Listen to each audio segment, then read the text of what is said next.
வாரியார் சுவாமி அடிக்கடி சொல்லுவார், நடந்து போறவங்களுக்கு தான் பள்ளம் வீடு தெரியும், ஃப்ளைட்ல பறக்கிறவங்களுக்கு எப்படி தெரியும்? ஞானிகள்லாம் ஃப்ளைட்ல பறக்கிறவங்க. பெருமானுடைய திருவருள் உங்களுக்கு இருக்குன்னா வேதம் பார்க்கக்கூடாது. பெருமானுடைய திருவருள் இல்லாதவங்க தான் வேதம் பார்க்கணும். புரியுதா உங்களுக்கு? இப்போ நம்ம வகுப்பு நடத்தும் பொழுது ஒரு இடத்துல வகுப்பு நடத்தினா ஒரு இடத்துல ஒரு சொற்பொழிவு பேசுறோம் அப்படின்னா, ஐயா அருமையா இருந்துச்சுங்க, கண்ணீரே வந்துருச்சியா அப்படின்னு உருகுவாங்க. எல்லாம் பண்ணுவாங்க. காலையில் விழுந்துட்டு திருநீர்லாம் பூசிட்டு போவாங்க. உணவு கொடுக்கல, சாப்பாடு திறந்துட்டாங்க அப்படின்னா நம்ம உள்ள போனாலும் நம்ம கண்டுக்கவே மாட்டாங்க. ஃபோன் வந்த மாதிரி அந்த பக்கம் திருப்பி ஃபோனே வந்திருக்காரு. ஏன்? அவரை பார்த்தா நம்ம எந்திரிச்சு இடம் கொடுக்க வேண்டுமோ? அப்போ அந்த ஐயா கொய்யால எங்கே போச்சு? இந்த ரூம்ல இருந்த ஐயா அந்த ரூம்ல இருந்தவொடனே கொய்யா வாய்க்காரு. இந்த ரூம்ல திருநீர் பூசிக்கிட்டு நெற்றி அந்த ரூமுக்கு போய் சாப்பாடை பார்த்த உடனே என்னவா மாறிடுது? அந்த பக்கம் திரும்பிக்கணும். ஏன்? இடம் போயிட்டா நமக்கு வாழ்க்கையில கடைசி சோறு, இனிமேல் வாழ்க்கையில் நம்ம சோறையும் பார்க்க முடியாது அப்படிங்கிற மாதிரி நம்மளுடைய எண்ணம் மாறிடுது. ஒரு 10 அடி தூரத்தில் நம்முடைய ஞானம் பறந்து விடுது. அப்ப அது ஞானம் அல்ல. புரியுதா? நான் சொல்றது புரியுதா? எது ஞானம்? எது ஞானம் அப்படின்னா, ஒரு குருநாதரை அவருடைய ஞானத்தை பின்பற்றுவதுதான் ஞானமே தவிர ஒரு குருநாதரின் உருவத்தை பின்பற்றுவது ஞானம் அல்ல. நான் உங்க போட்டோ தான் டிபியில வச்சிருக்கேன். என்ன பண்ணுவேன்? டிபியில குருநாதர் போட்டோ வைக்கிறது பெரிய விஷயம் இல்ல. உள்ளத்துல குருநாதருடைய ஞானத்தை வைத்திருந்தால் அதுதான் பெருசு. புரியுதா? என்றுமே என்னுடைய குருநாதர் நான் டிபியில் வச்சதே கிடையாது. நீங்க பார்த்துக்கலாம்.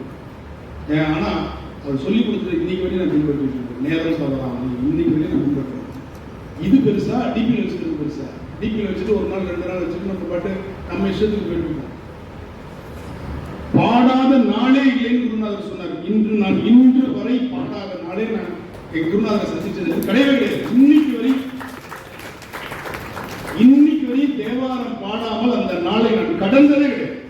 இன்று வரை அது குருநாதரை பின்பற்றுவதா? இல்லை அவரை மாதிரி நான் தாடி வளர்த்துக்கிறேன், அவரை மாதிரி நான் சடப்படம் பாட போறேன், அவரை மாதிரி நான் வேஷ்டி கட்டிக்க போறேன், அவரை மாதிரி நான் துண்டு கட்டிக்க போறேன், அவரை மாதிரி நான் தாயத்தை கொடுக்க போறேன், இதுவா குருநாதரை பின்பற்றுவது? தர்மபுரம் சுவாமிநாதன் ஐயா என்றால் அவர் ஒரு தனி அடையாளம். அது அவரை தவிர வேற எல்லாரும் காப்பி தான் அடிக்கலாம். ஆனால் அவருடைய ஞானத்தை நாம் எடுத்துக்கொண்டோம் என்றால் அது காப்பி இல்லை. நீதான் நான் சொல்றது. அவரை போல உடையில், அவரை போல உருவத்தில், அவரை போல நாம ஒப்பனைகளில் மாறுவது குருநாதரை பின்பற்றுவது ஆகாது. ஞாபகம் வச்சுக்கணும். இன்னையிலிருந்து வச்சுக்கணும். குருநாதர் பாடிய பாடலை டிபியில் வை. குருநாதர் வைக்காது. குருநாதர் போயிட்டு இருப்பாங்க. இன்று வரை தர்மபுரம் ஐயாவுடைய பாடல் நிற்கிறது ஒவ்வொரு கோவிலையும். புரியுதா? உங்களுக்கு குருநாதர் யாரோ அவருடைய பாடலை வைங்க. பல பேருக்கு அது போயிச்சு. உருவத்தை வைக்காதீர்கள் தயவு செய்து. உருவத்தை வைக்கிறதுனால எந்த புண்ணியம்? இந்த உருவம் அழியும். ஆனால் நான் பாடிய பாடல்கள் என்றுமே அழியாத சாகா வரம் பெற்றது. மறக்கவே மறக்காது. நான் போனதுக்கு அப்புறமும் என்னுடைய குரல் இந்த மண்ணை ஒழித்துக் கொண்டே இருக்கு. எங்க ஐயா போனதுக்கு அப்புறமும் இந்த குரல் ஒழித்துக் கொண்டே இருக்கிறது. ஆனால் இந்த உருவம் நிலத்திற்கோ தீக்கோ போய் எதிக்கோ போய் ஒன்றும் இல்லாமல் போய்விடும். ஆனால் குரல் யாராலே அழிக்க முடியும்? அதுதான் ஞானம். அந்த ஞானத்தை பின்பற்றுவதுதான் உண்மையான குரு பக்தி. மறந்தவர்கள் வீட்டில் குருநாதர் போட்டோ வச்சுக்கிறது இல்லை. எண்ணத்தில் குருநாதரை வைத்து, உள்ளத்தில் குருநாதரை வைத்துக் கொள்வது. அப்படி நினைச்ச மாத்திரத்தில் அவரை மாதிரி பாடம். இன்னைக்கு நான் தர்மபுரம் ஐயாவை நினைச்சேன்னா அவர் உள்ள உட்காந்து எனக்கு பாட்டு சொல்லி கொடுத்தார். சாமி எனக்கு இந்த பாட்டு புரியல, நான் போய் இப்போ கும்படத்தில் போய் அவர் வீட்டில் போய் உட்காந்து அழுதா வந்துருமா? ஆனால் தஞ்சாவூரில் உட்காந்து நினைப்பேன், இந்த பாட்டை எனக்கு புரிய சாமி எப்படியாச்சும் எனக்கு அந்த பாட்டை வரவழைச்சிருக்காரு. புதிய பாட்டாகும். அப்படி இருக்கும் குருபக்தி. குருபக்தி என்பது அதுதான். சரியா? அதனால டிபி வைக்கிறது, அவருடைய பிறந்த நாளைக்கு நம்ம ஒரு பெரிய இது வச்சு நம்ம ஒரு இது பண்றது இதெல்லாம் இல்லை. அவருடைய பிறந்த நாளில் ஒரு பாட்டு பாடுங்க. அவருடைய பாட்டு எடுத்து வச்சுட்டு அதே மாதிரி பாட முயற்சி பண்ணுங்க. அதுதான் குருபக்தி. ஒரு ஆசிரியரை நம்ம பின்பற்றுவது உடையால் அல்ல, ஆசிரியருடைய ஞானத்தை பின்பற்றுவது. என்ன மாதிரி நான் நலசுவாய மாதிரி நான் கோவப்படுவேன் அப்படின்னா அது பெருமை. அப்புறம் மாதிரி நான் கோவப்பட்டு காட்டவா அப்படி அவரை மாதிரி பாடி காட்டு. புரியுது நான் சொல்றது? எது நமக்கு குணம் நாடி குற்றமும் நாடி அவருக்கு மிகை நாடி நிற்கக்கூடாது. என்னுடைய அறச்சீற்றம் என்பது வேறு. நான் சும்மா சும்மா தேவையில்லாததெல்லாம் கோவப்பட்டு அறச்சீற்றம் எங்கே தவறு நடைபெறுகிறதோ அந்த இடத்துல திருத்துவதற்கு நான் கோவப்படுறதுக்கும், நீ என்ன மாதிரி கோவப்படுறேன்னு போய் சொல்லி சொல்லி வந்துருக்குதுன்னா உனக்கு என்ன பேரு? அதுல புண்ணியம் இல்லை. குணத்தால் நாம் எப்படி இருக்கணும்? ஆசிரியரை போல. நேரம் தவறாமையால் ஆசிரியரை போல. ஒரு மிதியடியை கழட்டி போடுறதுக்கு பாருங்க, காலணியை கழட்டி போடுறது, அதுல ஆசிரியருக்கு போடுங்க. என்னைக்குமே என்னுடைய சிறப்பு மாறி இருக்காது. நீங்க போய் பாருங்க. அந்த வரிசையாக இருக்கிறது நானும் வரிசையாக தான். கோவிலுக்கு போகும்பொழுது கடைசியாக தான் போவாங்க. எல்லாரையும் முன்னாடி அமைச்சது பின்னாடி. ஞானசம்பந்தராஜ் தான் நமக்கு சொல்லி கொடுத்தாரு. எல்லாரையும் யுக்தி காமிச்சு கடைசியாக தான் வருவாங்க. அதனால வரலாறு சேர்க்கிறார். வரலாறு சாப்பிட போகும்போது எல்லாரும் போகணும். அதோடு நாம் சேர்ந்து முண்டி அடிச்சுட்டு இடத்த பிடிச்சி வச்சுட்டு துண்டை போட்டு சட்டை கழிச்சு கொண்டு கடை போட்டு கூட வந்தவங்களுக்கு அவங்களுக்கு இடம் போட்டு ஒரு வரிசையை காலி பண்ணி வச்சுட்டு படுத்துக்கிறாங்க. சேனல் வரிசையா இடம் போட்டு வச்சுருக்காங்க. சரி, இப்போ நம்ம கைலாயத்துக்கு செல்ல இருக்கிறோம். எல்லாரும் தயாராகிடுங்க. அப்பர் பெருமான் எடுத்தோடனே இந்த பாட்டு இருந்துச்சு. பக்கமே எனக்கு திருப்பின அந்த பாட்டு இருந்துச்சு. இதில் நான் கைகள்லாம் போட்டுலாம் பாடல. ஆடி அமாவாசை வருகிற 12ஆம் தேதி திருவையாருக்கு வர முடிஞ்சவங்க வரலாம். அப்படி வர முடியாதவர்கள் என்ன பண்றது அப்படின்னா, அப்பர் பெருமானை பின்பற்றுங்க. கைலாயத்தை போய் கைலாயத்தை காட்சி பார்க்கல, திருவையாறுல கைலாய காட்சியை வரவழைச்சார். நீங்க சென்னையில இருந்து கைலாயத்தை வரவழைச்சிருக்கோம். அப்பர் பெருமானை தானே செஞ்சார். கைலாயத்துல கைலாய காட்சியை பார்த்தாரா, திருவையாறுல கைலாய காட்சியை பார்த்தாரா? அப்ப அப்பர் பெருமான் திருவையாற்றில் கைலாய காட்சியை மாதரபுரி கன்னியாவை பாடி பார்த்தது போல நாம் சென்னையில் இருந்து வந்து கைலாய காட்சியை பார்ப்போம். இந்த பாட்டை பாடி நம்ம கிட்ட பாட்டு இருக்கு, எங்க இருந்தாலும் பாடலாம். புரியுதா? ஏடிஎம் கார்டு இருக்கு, பேங்க் எங்க இருந்தா நமக்கு என்ன? பேங்க் எந்த ஊர்ல இருந்தா நமக்கு என்ன? ஏடிஎம் கார்டு நம்ம கையில இருக்கு, எங்க போனாலும் பணம் எடுத்துக்கலாம்ல. நமக்கு எல்லாம் அருள் ஏடிஎம் கார்டு மாதரபுரி கன்னியான. நீ எந்த ஊர்ல இருந்தாலும் போட்டு அங்க Kailayam reserve bank of India இருக்கு பாருங்க, அதுதான் கைலாயம். அங்க போட்ட அக்கௌண்ட்டை நம்ம சென்னையில் என்ன பண்ணிக்கலாம்? இந்த மாதரபுரி கன்னியான்ற ஏடிஎம் உங்க கையில் இருந்துச்சுன்னா போட்டு எடுத்துக்கலாமா? அதனால திருவையாருக்கு போக முடியாது, ஏங்காத தூங்காத வருத்தப்படாது. மாதத்துறை கன்னியானை மலையான் மகளோடும் பாடி, ரொம்ப எளிமையான பண் காந்தாரம், ரொம்ப எளிமையாக பாருங்க.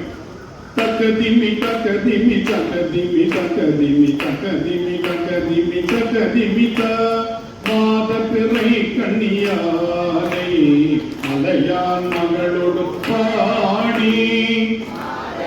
66 அதிக நம்பர் 66. போதொடு நீ சுமந்தேத்தி புகுவார் அவர் பின் புகுமே.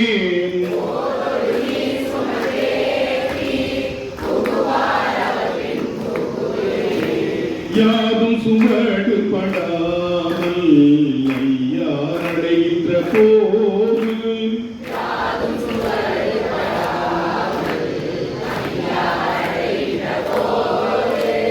காதல் மடப்பிடியோடும் கடிறு வருவன கண்டே.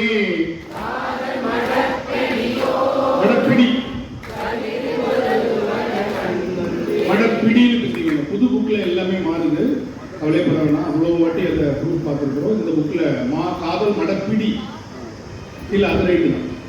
அது காதல் பிரிக்கும் போது சேர்த்து வரும்போது காதல்னு வரும். அது வந்து இன்னுக்கு பக்கத்துல இல்லுக்கு பக்கத்துல மா வந்துச்சுன்னா இன்னுன்னு மாறும். அது வந்து தமிழ் இலக்கணப்படி இருக்கு. பிரிச்சு படிக்கும் போது காதல் மடப்பிடி வரும். அதுல திருத்திடாதீங்க, அது சரி. மடப்பிடி அதான்மா, பிடின்னு திருத்திக்கோங்கன்னு சொல்றேன். ஆனா காதல்ன்றது திருத்திடாதீங்கன்னு சொல்றேன். சரியா? கண்டேன் அவர் திருப்பாதம் கண்டறியாதன கண்டேன். கண்டேன் அவர் திருப்பாதம் கண்டேன் அவர் திருப்பாதம் கண்டறியாதன கண்டேன்.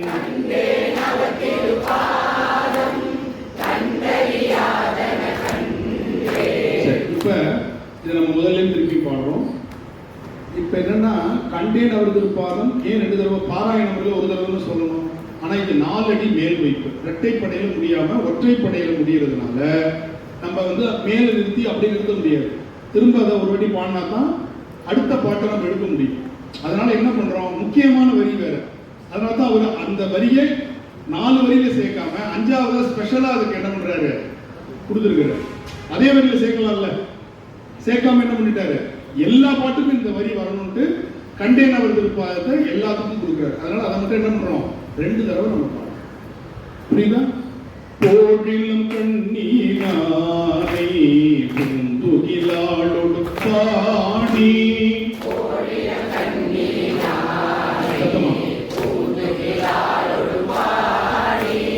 வாழியம் போற்றி என்றேத்தி வட்டமிட்டாட வருவேன்.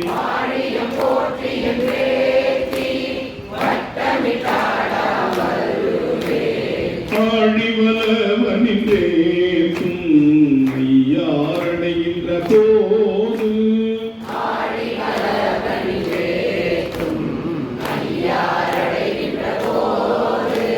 கோழிப்படையோடும் கூன்ற ஐயாரடைகின்ற போது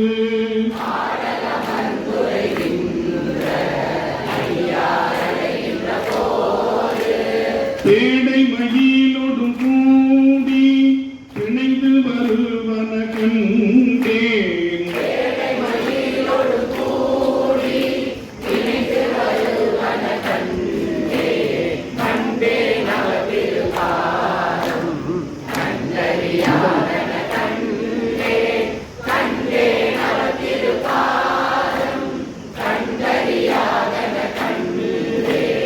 கண்மதி கண்ணீனானை கையல் நல்லாடோடும் பாடி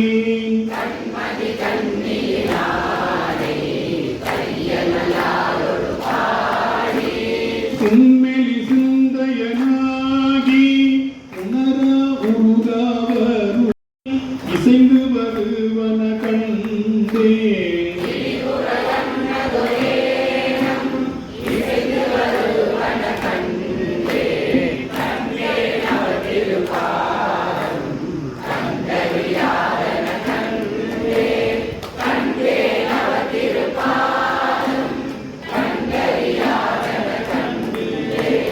விரும்புமதி கண்ணியாரே மில்லியலாளோடும் பாடி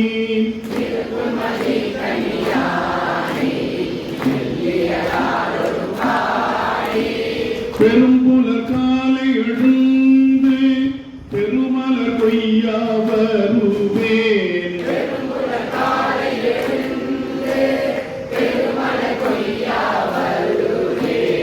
அருங்கலம் பொன்மணியுந்தும் ஐயாரடைகின்ற போது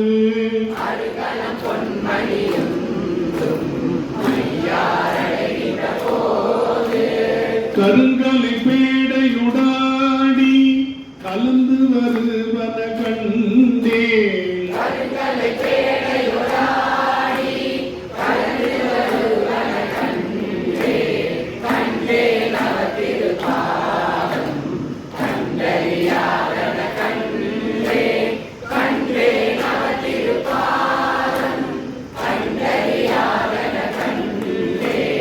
முற்பிறை கண்ணீனானை குடலாளோடும் பாடி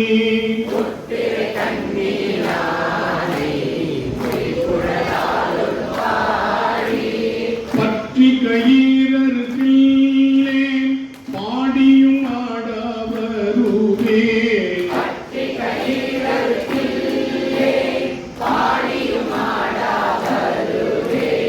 அற்றருள் பெற்று நின்றாரோடு ஐயாரடைகின்ற போது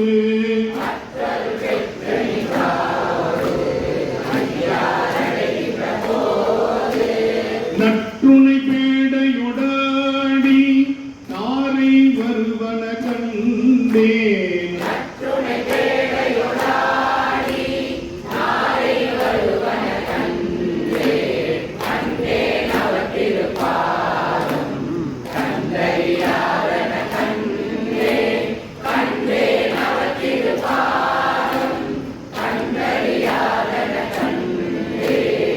திங்கள் மதி கண்ணியானை மொழியாளோடும் பாடி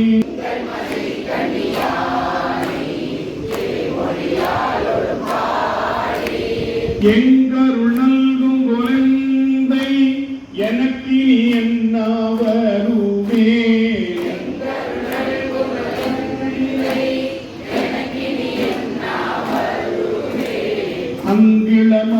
அங்கிளமங்கையராடும் ஐயாரடைகின்ற போது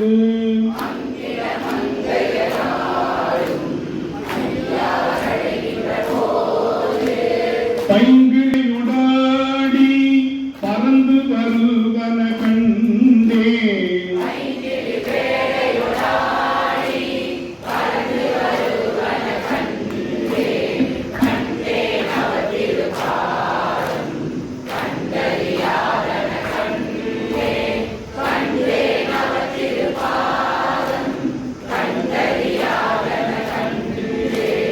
வளர்மதி கண்ணீனானை வார்குழலாளொடு பாடி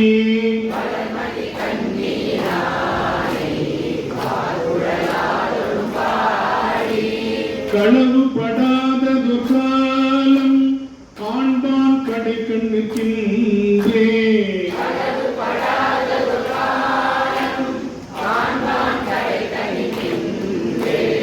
அளவு படாததொரு அன்போடு ஐயாரடைகின்ற போது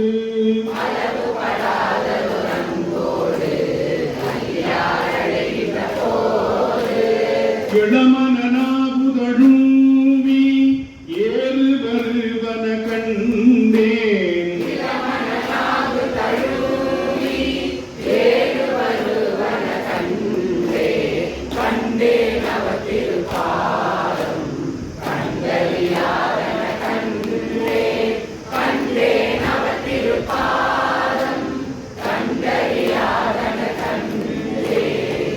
இப்படி பாட்டு எப்படி இருக்கும்?